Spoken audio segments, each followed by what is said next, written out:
Welcome back. I've just celebrated the winter solstice on the weekend, and I always take time out for solstices, but this time I really took it seriously and spent yesterday in meditation, stillness, and contemplation. It really paid off. I just felt the energies were really intense this year, and I wanted to take advantage of them to, further my expansion and growth towards authenticity and remembering who I truly am. So I'm feeling quite deep and still and contemplative today. So hopefully that comes through in a positive way for you. But I've got a big question to ask you. And I asked myself this question. It was given to me to ponder at the beginning of the week, and it freaked me out. It's a big question. So let's just jump in. My question to you is, what have you never felt safe enough to express? What have you never felt safe enough to express? So I had to sit with this one for a little while because in my creative life and career, I've created lots and lots of things and expressed lots of things and taught lots of things. So always felt quite that I've done everything, not everything, but many things that I wanted to. And my decision to focus, this year on fashion illustration and watercolor and portraiture instead of embroidery has been part of that. That's something that I've always wanted to express and didn't feel good enough. So I'm skill building and slowly improving in that area. So it's like, well, no, on a creative level, there's nothing else that I feel blocked with or, feel that urge. So then I had to delve deeper. And after quite a bit of contemplation, the answer came to me was that I've never expressed my value. It's like, fuck, that's big, really big for me. Because with my work, I've always felt undervalued or devalued. I make beautiful things. I teach really well. My work is of a very high standard. And while I've had some success, I've always felt I've never been paid properly for the level of skill that I have. Clearly, that is because I wasn't and I don't internally value myself, and that is reflected on the outside.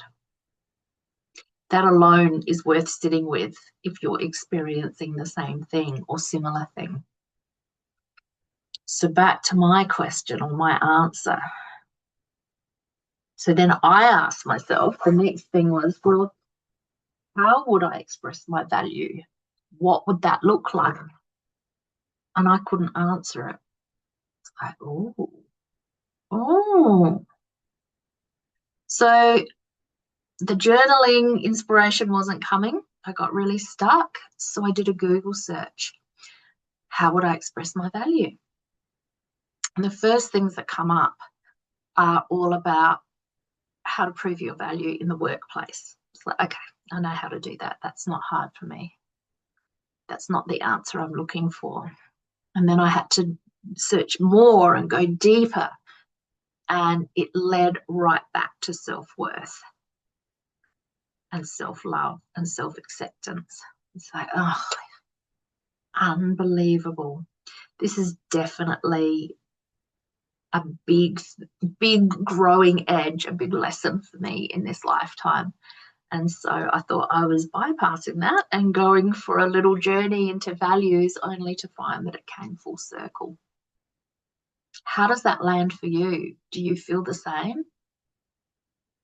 Have you experienced? I think most people have experienced some form of feeling unworthy, unlovable, not good enough, particularly women and particularly creatives and artisans.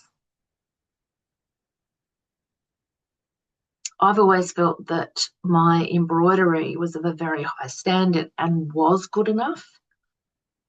but because it didn't reach the level of financial success that I had hoped, I made that. There was something wrong with it, when really there was probably just something wrong with my belief system that was creating that. So that was part one. Part two, I listened to, that came after, right? So that was part B. Part A, I listened to a lovely podcast, and they pondered the question, like, in the New Age movement, I very much bought into you must be of service. Now, I do absolutely believe that it's very important to be of service, and I have spent the last 20 or 30 years teaching, inspiring, working in the therapeutic space, coaching other creatives, passing on knowledge, making sure I speak to my neighbours and the girl that serves me in the shop, you know, spreading joy and love as far and wide as I possibly can to the best of my ability. Because I thought being of service was something you did as a career and something that you did that was outside of yourself. And what this podcast was talking about is what of knowing your worth, remembering who you truly are, and remembering how worthy you are just because you are, because you exist. Remembering how to love yourself and cherish yourself. What if that's actually your life purpose? What if your biggest wound, which is mine, feeling unworthy and unlovable, is your service to humanity? Floored me for 2 days. It was like, fuck me, what if that's it?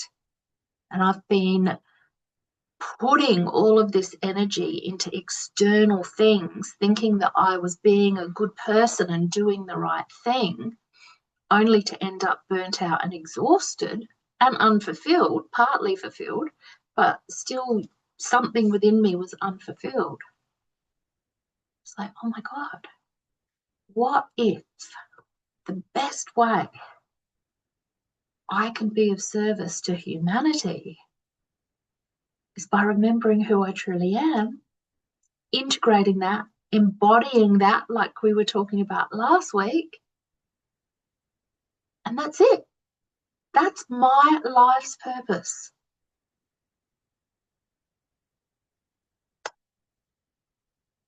I'm still getting my head around it. And then I remind myself that it's not about getting my head around it, it's getting my heart into it. And feeling from my heart, and thinking from my heart, and being from my heart. So that's my gift to you this week. If you would like to explore this further with me, join me over on Patreon. We've got a journaling prompt and a creative prompt and more of an in-depth discussion about this. And me sharing really vulnerably over there, but it's the only way, I think, to move forward for me with this and through this. So I hope this is helpful to you. I hope that you will, ask yourself that question. What have I never felt safe enough to express? Love to know in the comments what that is for you.